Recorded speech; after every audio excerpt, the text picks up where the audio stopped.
Jadi pada kurun waktu tahun 2020 hingga tahun 2024, itu pemerintah Republik Indonesia memberlakukan kebijakan pembatasan dan pengendalian ekspor CPO. Itu sebagai upaya untuk menjaga ketersediaan minyak goreng dalam negeri serta stabilitas harga bagi masyarakat. Jadi kebijakan tersebut dilaksanakan melalui mekanisme Domestic Market Obligation atau DMO, di mana para produsen yang akan mengekspor CPO itu harus menyisihkan atau memprioritaskan beberapa persen produknya harus dijual di dalam negeri, itu untuk CPO. Kemudian dalam rangka kebijakan tersebut, CPO ditetapkan sebagai komoditas strategis nasional yang secara kepabeanan diklasifikasikan dengan HS code tertentu, ya, contohnya HS code 1115. Namun dalam pelaksanaannya, penyidik menemukan adanya penyimpangan berupa rekayasa klasifikasi komoditas ekspor CPO, ya, yang secara substansi merupakan CPO berkadar asam tinggi yang sengaja diklaim sebagai POME atau PAO dengan menggunakan HS code yang berbeda, di mana HS code ini diperuntukkan bagi residu atau limbah padat dari CPO.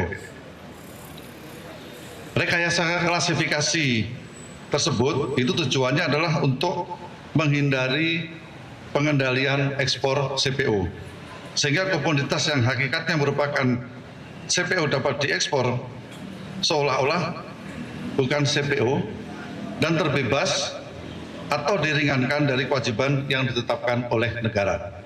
Adapun para tersangka yang ditetapkan pada hari ini adalah: 1. Saudara LHB selaku Kasubdit Industri Hasil Perkebunan Non-Pangan dan Fungsional Analisis Kebijakan dan Pembinaan Industri Alimadya pada Direktorat Industri Hasil Hutan Kementerian Perindustrian Republik Indonesia.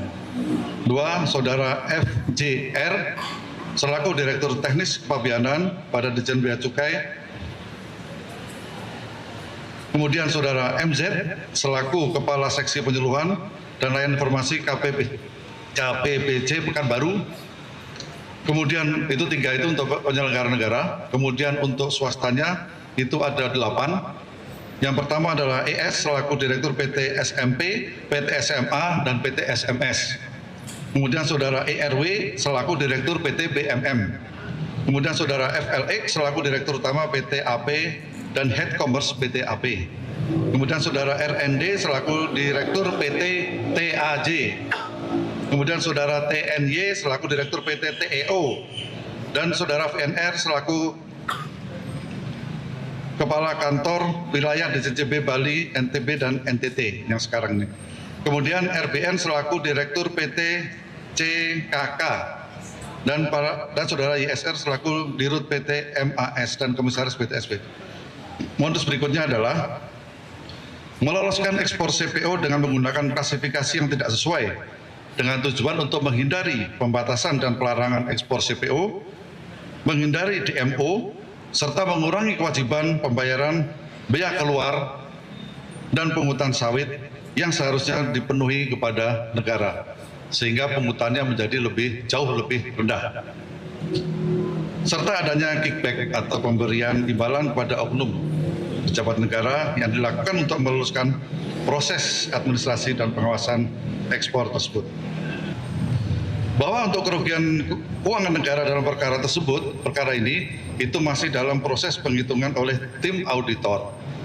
Namun demikian, berdasarkan perhitungan sementara oleh auditor kami, kerugian keuangan negara atau kehilangan penerimaan negara diperkirakan mencapai antara 10 triliun hingga 14 triliun rupiah.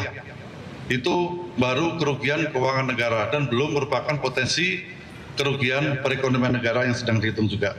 Terhadap para tersangka saat ini dilakukan penahanan rutan untuk 20 hari ke depan di Rutan Salemba Cabang Kejaksaan Agung dan Rutan Salemba Cabang Kejaksaan Negeri Jakarta Selatan.